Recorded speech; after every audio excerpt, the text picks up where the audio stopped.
I crossed into a primitive matriarchal world where women ruled and men ranked last. Here, women saw men as useless mouths to feed. And because I couldn't bear children, the female chief kicked me out of the tribe. She said men could only pick berries, the lowest kind of trash. But when I used vines to pull the fattest fish from the river, every woman looked at me differently. While they were still fighting over a few sour berries, I already had the men eating roasted fish. And all of that was because I had something they would never understand. 5,000 years of civilization was packed inside my head. Right now, inside a damp cave, the female chief stared at me with disgust. "Yeah, Yan, get out of the tribe!" She sat on a stone in the middle, wearing a hide skirt, while I clenched my fists. Behind me stood a dozen male tribesmen. At that moment, the cave was split into two sides. One side was the women with Wumuya, all wearing much better leather skirts. The other side was the men behind me, with only ropes around their waists and leaves to cover themselves. Some were practically standing there naked. The male tribesmen trembled at Wumuya's cold expression, looking like they might cry. "Ye Yan, every time you men hunt, you come back with nothing. You useless men can't weave and you can't have children. I told you not to train, yet one or two of you keep training all day, wasting the tribe's food. If you can't even bring in food, then you're worth nothing. Get out!" Wumuya's voice was ice cold, and the women around her stared at us with contempt. Their eyes were full of disgust and scorn.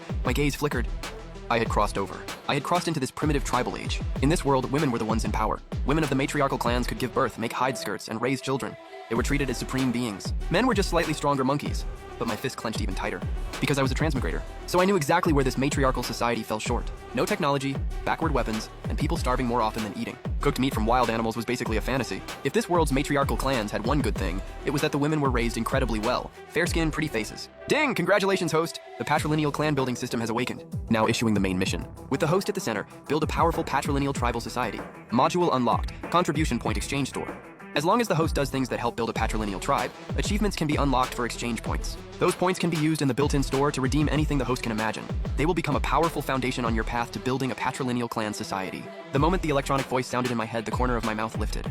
The system finally came. But staying in the tribe? Not happening. This world allowed cultivation. The women here were so beautiful mostly because cultivation filled them with strong blood energy. But Chief Wumuya alone could beat all dozen of us men. As for why men couldn't do it, the current cultivation method was made entirely for women's bodies. If men trained recklessly, they had a huge chance of exploding and dying, and their efficiency was dozens of times worse. But now that I had awakened the system, it was time to show these women what a real man was. "Chief, the heat is brutal right now. There are no berries or edible wild greens left outside. Could you please spare him and not drive Ye Yan out? At least wait until the heat passes?" Just as I was about to fire back at Wumuya, a girl among the women spoke up anxiously. She was about my age, around 18, with animal bones in her hair and watery eyes misting over. "No, men deserve punishment. This isn't up for discussion. Wumuzi, stand down!" Wumuya looked at Wumuzi coldly. Her eyes looked like they could freeze over. Looking at Wumuzi, I felt moved. Wumuzi was the clan sister who had grown up with me. Unlike the other women in the clan, who treated me like a monkey, she truly respected me as her older brother. Just as Wumuzi anxiously tried to say more, I spoke first. "Enough, Wumuya. You just want me gone, don't you? Why make things hard for a little girl like Wumuzi? I'll take them and leave the tribe." "Wumuya, listen to me. I'll lead the men of this clan and build a new tribe, one that lives 1,000 times better than your women-ruled tribe. Wumuya, when that day comes, I'll wait for you to come crying and begging me." My eyes flashed as I shouted at Wumuya. After hearing that, Wumuya suddenly started laughing. Her body trembled with every laugh. Her slim, curvy figure looked alluring, but her laugh was ice cold, as if she had just heard the biggest joke in the world. "Ye Yan, you filthy male monkey, how dare you talk to the chief like that?" Some of the women snapped at me while others burst out laughing. "You can't weave, you can't build houses, and you can't take care of children. A male monkey who can't do anything is actually running his mouth. He says he'll build a tribe 1,000 times better than ours? Who would believe that?" "Ye Yan, stop talking. Kneel down and beg the chief for mercy. Even if we have to work like animals, we have to stay in the tribe. Leaving the tribe now is basically suicide." The male tribesmen behind me were dark and so skinny they looked like ribs. They sighed and tugged at my arm. Of course they didn't believe me. In their eyes, they were just useless men, beaten, cursed, and abandoned by women. Let's go. These women don't get it.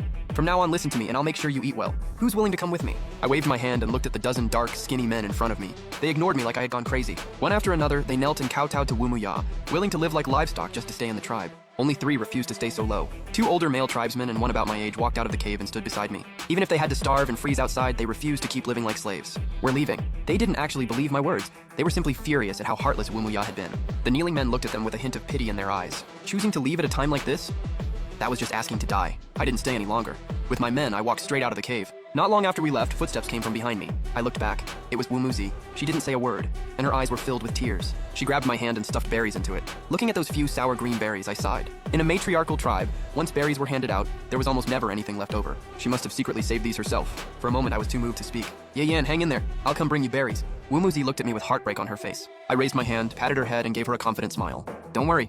I'll definitely come back." Wumuzi looked so sad she was about to cry. "Brother Ye Yan, I know you can do it. I'm leaving now. Goodbye." She wiped her tears as she sobbed, forcing herself to say goodbye before leaving. I watched her back and smiled with relief. Wumuzi believed in me so much, so I couldn't let her down. I turned and looked into the distance, then froze at the sight before me. What the hell? They said getting abandoned meant waiting to die? Where's the danger outside the tribe? This place is practically covered in gold.